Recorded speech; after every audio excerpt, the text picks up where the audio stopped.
Let's take the conversation to Zekeri as well. International Youth Day. When you look at the environments that we find ourselves, unfortunately, we're unable to get a female to be a part of this conversation today, so we're talking to all men. But when you look at this environment here, the average young Nigerian and the issues, I wonder perhaps how you think that you have been able to navigate that. Paint that backstory for us, please. Thank you. Great question, and thank you for having me. Like you rightly asked, today is International Youth Day. Is there much to celebrate as a young person living in Nigeria?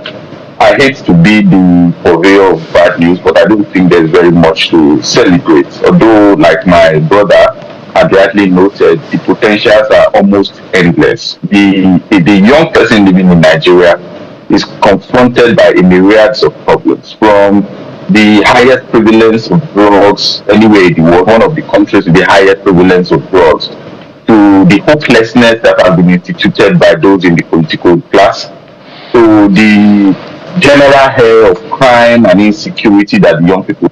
This is the only country in the world where we have young people in the bush that are not animals, who, under the guise of Iswapism, kidnapping, and all manner of other social and criminal vices, have now made the bush their permanent abode. I don't think there's anywhere in the world where young people live in the bush running around with AK-47. Even in the urban areas, you have the prevalence of internet fraud, you have the prevalence of officism and all of the other funny things that happen only in Nigeria. It doesn't happen very much anywhere else. But I want to always note, I'm an incurable optimist. I believe that the problems are solvable.